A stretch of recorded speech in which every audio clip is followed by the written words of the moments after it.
Bonjour, bonjour, bienvenue sur le plateau de Batijournal TV. Nous sommes à Nantes, au Carrefour international du bois. Et nous allons nous intéresser au bois et à la construction de bâtiments collectifs, qu'il s'agisse de promotions privées ou de bailleurs sociaux. Avec moi, deux constructeurs et la représentante aussi d'Atlan-Bois, puisque vous êtes Madame Karine Bouillet, la présidente d'Atlan-Bois. Bonjour. Bonjour. Mais vous êtes aussi co-dirigeante des Charpentiers de l'Atlantique et à ce titre, vous construisez des immeubles pour les bâtiments collectifs en bois. Oui, tout à fait.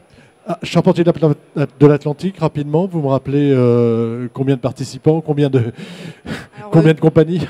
Alors nous sommes 40 salariés, nous sommes basés sur le sud de Nantes, à côté de Montaigu, et on est spécialisé sur le lot grosses œuvres bois, en fait, donc soit à destination du logement, ça peut être aussi du bâtiment public, ça peut être des bureaux, voilà, au niveau des clients. Structure bois, voilà. Structure gros œuvre bois. Tout à fait. À côté, en face de vous, monsieur Xavier Lebeau, vous êtes, vous, directeur d'activité de la société Macorez. Tout à fait. Bonjour. Et bien pareil, même question, une petite fiche d'identité de la société Macorez. Alors Macorez est une entreprise générale de bâtiment, une SCOP, qui a 30 ans aujourd'hui, avec 190 salariés, 110 sociétaires associés. On intervient sur tous les métiers du bâtiment en interne. On a tous les métiers en interne. Et je dirige la partie construction bois qui représente à peu près 40% de l'activité. On construit des maisons, des logements collectifs, de l'individuel groupé et des extensions et surélévations. Alors la première question va être pour vous. Aujourd'hui, quand on parle de bâtiments collectifs, on construit en bois pour quelles raisons ? Pour des raisons de qualité du bois qui sont autour de la rapidité de la construction, de son efficacité thermique, un peu pour son image aussi. Et puis pour la performance générale du bâti, y compris dans la rapidité de construction et la maintenance ultérieure. Un bâtiment en bois, pour un bailleur social, est plus facile à entretenir, ou en tout cas une simplification d'entretien ?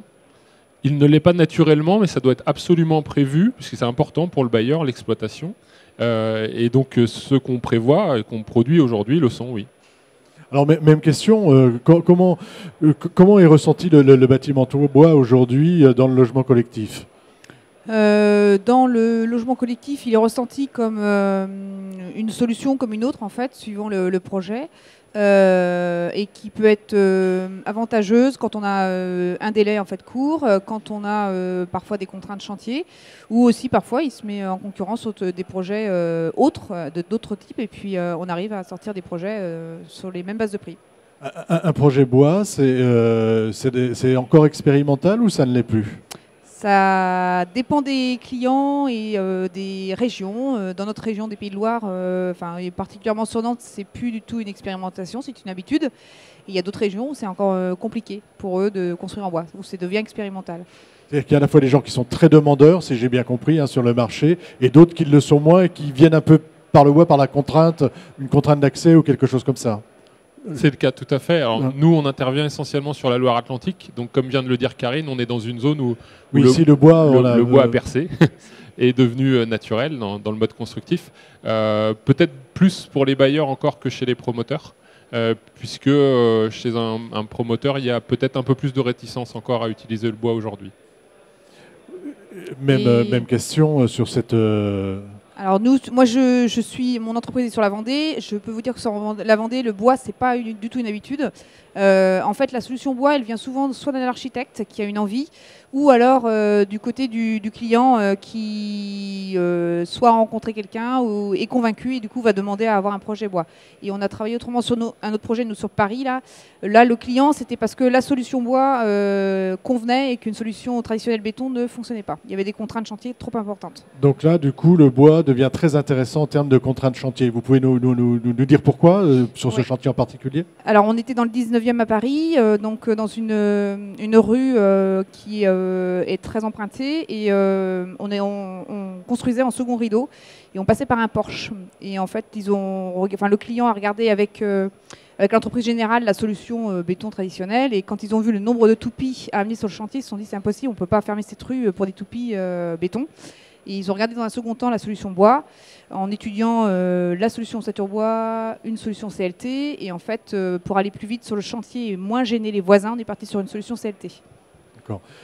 Vous avez parlé de prix tout à l'heure. Sur une opération comme ça, vous arrivez à sortir des prix identiques à une solution béton ? Alors, sur cette opération sur Paris, non, parce qu'en fait, on avait d'autres contraintes chantier qui étaient un parking qui était à reprendre avec des problématiques sur l'amiante. Donc, sur l'opération au global, elle est plus chère qu'une opération traditionnelle, mais s'il l'avait fait en béton, il serait arrivé dans les mêmes conditions. Elle aurait été aussi chère, enfin, ils auraient eu d'autres contraintes et qui auraient fait augmenter aussi le prix du logement. Cette contrainte prix, enfin, cette contrainte. Oui, le prix est forcément une contrainte. Oui, tout à fait. Mais est-ce qu'aujourd'hui, on construit au même prix un bâtiment en logement collectif en bois, en béton ou de temps en temps ou très rarement en acier? Pour répondre simplement, je veux dire globalement oui. Après, je vais apporter quelques petits bémols. D'abord, on est peut-être moins d'acteurs dans le bois. Et il y a une concurrence très forte chez nos confrères et amis maçons du fait de la crise. Donc il y a eu des appels d'offres qui ont été faits, menés, et où on est arrivé à ouvrir des enveloppes qui étaient moins chères que le prix prévu initialement ces dernières années. Probablement dans des entreprises qui ont pris beaucoup de risques par rapport à leur pérennité, ça s'est vu d'ailleurs dans les défections d'entreprises.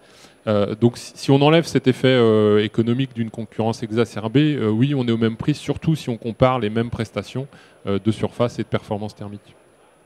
Même constat de votre côté? Oui, je rejoins Xavier sur ces réponses. Vous avez eu à souffrir de la baisse des prix aussi, puisque les bétonniers ont beaucoup baissé, hein, c'est ce que vous disiez? Alors, par positionnement de l'entreprise, on apporte une offre globale et une réflexion globale sur un projet. Donc la solution bois, comme l'évoquait Karine sur un cas à Paris, est la plus pertinente pour ce projet-là. De ce fait-là, on n'a pas à souffrir du prix. Si on arrive trop tard dans un projet et qu'il n'a pas été conçu pour le bois, clairement, ce sera très compliqué en termes de prix. Alors, je reviens, on a parlé donc un peu du maître d'ouvrage ou de l'architecte qui vient vous chercher, qui a envie de construire en bois. Maintenant, on va voir un peu le retour, si vous avez, vous, des retours d'expérience par rapport aux gens qui vivent dans ces bâtiments, ou alors des retours par le maître d'ouvrage qui vous en parle. Comment est vécu le bâtiment bois par les gens qui vivent dedans, qui sont pas forcément habitués à avoir un bâtiment en bois et à vivre dans un bâtiment en bois? Plutôt bien en général. Après, il ne faut pas enlever deux éléments d'aspect en première partie. Il faut gérer l'aspect du bâtiment, et le bois qui grise peut être stigmatisant, notamment pour des populations qui habitent des logements sociaux. Et puis, c'est plus lié en général à la performance du bâti. On est plutôt très bon en bois sur la performance du bâti. Il y a besoin aujourd'hui d'une éducation des personnes qui vont habiter dans un logement en bois, puisque la performance thermique, qui est très forte en hiver, est aussi à gérer en été. Ça peut être une difficulté en été si on ne sait pas. Il faut apprendre à servir d'un bâtiment en bois. Exactement. Et quelqu'un qui achète la maison en bois ou un logement en bois, pour lui, il l'investira effectivement. C'est souvent un choix, et du coup, il va tout de suite intégrer ce fonctionnement spécifique. Un locataire de logement social à qui on n'a pas expliqué le fonctionnement, il peut prendre un peu de temps pour apprendre à s'en servir. Pour apprendre à s'en servir. Les promoteurs, là on a vu les bailleurs sociaux. Sur Nantes, on a Habitat 44 par exemple. Tout à l'heure, on avait un architecte qui est venu nous parler d'un projet fait avec Habitat 44. On sent bien que les choses sont passées presque dans la norme du côté des bailleurs sociaux.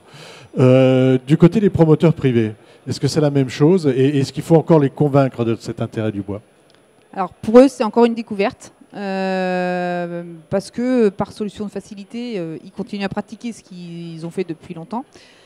Donc c'est à nous de leur prouver que c'est une solution parmi tant d'autres. Et du coup, pour y arriver, notamment nous, mais aussi Xavier, on a lancé nos propres petits projets pour pouvoir montrer et faire visiter justement aux promoteurs nos bâtiments. Voilà, pour les convaincre de l'intérêt pour eux, promoteurs privés, de construire en bois. Par exemple, est-ce que vous pouvez me parler tous les deux de vos deux projets? On va commencer par vous, puis après... Pas de problème. Donc nous, on a mené 2 projets d'autopromotion sur une commune voisine à Arrosé, en banlieue de Nantes. Un projet de 4 maisons dans un premier temps et un projet de 10 maisons assez récemment. Le premier projet de 4 maisons, on avait voulu trop mettre dans notre projet, et c'était une maison passive. Et les acquéreurs potentiels ne savaient même pas ce qu'était une maison passive. Donc on a dû revisiter notre communication et notre projet. Et en fait, ce qui a déterminé l'achat des personnes, c'est que c'était le bon projet avec la bonne qualité, au bon endroit et au bon prix. Et sur le deuxième projet, on a revécu exactement la même chose. Sur les personnes qui nous appelaient, il y en avait peut-être 10-15% qui ne voulaient absolument pas d'un projet bois. Donc on perdait quelques clients. La raison qu'ils vous donnaient? C'est celle qu'on entend toujours, mais c'est des personnes qu'on ne cherche pas à convaincre aujourd'hui. Hein. Le bois, c'est pas pérenne, j'aime pas les façades en bois, ça vieillit mal, etc. Sans aller jusqu'au petit cochon, mais presque. Ouais, d'accord. De temps en temps, on entend encore ça. Voilà, ça existe encore, mais ça représentait finalement peu de personnes. Il y avait 20-30% des personnes qui appelaient parce qu'elles voulaient absolument un projet en bois, elles étaient sensibles à ça. Sans aller jusqu'à des performances passives, etc. C'est la qualité ou subjective ou objective du bois qui les intéressait. Et puis, plus de la moitié des personnes, c'était le bon emplacement et la bonne qualité architecturale qui les intéressait, que ce soit en bois ou pas, à la limite, c'était pas important. C'était pas le plus important. L'important, c'était que ce soit ce qu'ils recherchaient, en fait. C'était la bonne maison dans la bonne zone au bon prix. Voilà. De votre côté, votre expérience par rapport à cet aspect d'autopromotion, c'était aussi une opération d'autopromotion, c'est ça? Oui, tout à fait, de 4 logements là sur Montaigu. Et du coup, donc nous, quand on a travaillé cette opération, on a déjà travaillé avec la mairie, savoir exactement ce qui était recherché en fait sur la commune. Il nous a dit bon, c'est pas la peine de faire trop, on n'acceptera pas. Par contre, nous, il faut qu'on commence à densifier sur notre secteur. Donc nous, on avait un terrain qui était plutôt bien situé en centre-ville et on a réfléchi le projet, comme dit Xavier, vraiment sur l'usage, enfin le besoin en fait réel du secteur et pas. C'est pas faire du bois pour faire du bois, voilà, c'est ça le message un peu que vous voulez oui. faire passer aujourd'hui, si j'ai bien compris. Hein. Oui. Complètement. Construire en bois, c'est naturel. Pas... Voilà, et du coup, donc là, on est en train de livrer le projet là, ce week-end d'ailleurs, où on est en porte ouverte, et volontairement sur nos publicités, parce que l'ouvrage est terminé, on n'a pas mis que c'était du bois. Comme ça, comme si c'était un logement traditionnel. Donc on fait venir des gens voir un logement traditionnel. Pour voir un logement normal, voilà. Traditionnel. Voilà. Extérieurement, il est bardé de bois ou alors, il est enduit? Il est bardé de bois et en fait on a un client qui a une maison bois juste à côté où ça ne se voit pas parce que c'est une maison qui est enduite avec un tout petit peu de bardage. Donc on peut à peine le deviner. Et on avait déjà fait une porte ouverte en cours de chantier il y a 6 mois et les gens à chaque fois étaient surpris de voir cette maison à côté en se disant « Ah bon, c'est du bois ?» Mais oui, c'est du bois. Donc la volonté, c'était de leur montrer c'est possible de faire avec bois ou sans bois. Enfin voilà. Donc sur ces projets-là, vous emmenez des promoteurs privés, leur montrer un peu ce que vous êtes capable de faire pour oui. Avec la construction bois. Et comme on a communiqué dessus, nous on a eu des appels. Là. En fait, on a des gens qui ont et régulièrement depuis 2-3 mois là, je fais visiter en fait le projet pour leur montrer que c'est possible de construire en bois facilement, enfin sans contrainte particulière. Même chose de votre côté? Oui, on l'a fait également. Après, on vient presque en concurrence avec les promoteurs aujourd'hui, spécifiquement dans notre entreprise, puisqu'on est entreprise générale. Et donc, il y a sans doute cet aspect qui gêne un peu. Et puis, il faut envisager de construire un peu différemment. C'est-à-dire que quand on construit en bois pour que ce soit efficace, il faut l'anticiper dès le départ.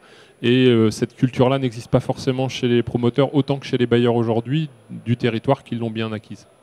Et ce sera ma dernière question. Sur les bailleurs, je reviens aux bailleurs sociaux. Ça fait quelques années maintenant qu'ils construisent en bois. Il y a des retours d'expérience plutôt positifs. Est-ce que vous avez entendu parler de retours d'expérience négatifs? Et si oui, qu'est-ce qu'il faudrait corriger pour qu'il n'y ait pas ce retour d'expérience négatif dans la perception du bois au niveau des logements collectifs? Alors, il y en a malheureusement un assez connu ici, c'est un accord cadre qui n'a pas pu aller au bout, pour une raison d'entreprise qui a fait défaillance, qui a été repris par une très bonne entreprise locale et qui fonctionne très bien aujourd'hui, comme quoi c'est possible. C'est pas... et après, c'est des choses que j'évoquais tout à l'heure, c'est plus de l'accompagnement à l'usage, mais je pense que ça va être nécessaire avec les RT 2012 pour tout logement. Pour toutes les constructions, ouais. Et encore plus avec la prochaine réglementation. Tout à fait. Ouais, et moi, je voudrais rajouter sur l'aspect en fait, extérieur, ça c'est quelque chose qu'il faut absolument travailler en amont pour que ça puisse se faire, parce qu'on a fait, je pense, un petit peu trop de bâtiments, ou trop de bois à un moment donné, et c'est pas toujours judicieux, suivant les populations qui vont habiter. Parce qu'il y en a il y a des populations, je sais que sur Cholet, il y a un bâtiment qui a été réhabilité avec des façades bois, et les populations avaient l'impression qu'on leur avait mis du bois bas de gamme parce qu'il a grisaillé. Et en fait, quand on rentre dans les logements, ils sont tous avec des meubles vernis. Donc pour eux, c'était... Oui, alors que le travail qui avait été fait était très, très bien fait. Voilà. En fait, Mais c'est vrai que c'est plus un architecte qui a envie parfois de voir griser son bâtiment, de le voir patiner avec le temps. Et c'est culturel, c'est un peu culturel et c'est un peu d'éducation par rapport à ça. C'est exactement ça. Eh bien, écoutez, merci beaucoup. Donc, allons convaincre les maîtres d'ouvrage privés et les bailleurs sociaux que le bois, finalement, aujourd'hui, c'est un mode constructif tout à fait banal. Tout à fait. Merci à vous. Merci d'être venu sur le plateau de Bâti Journal.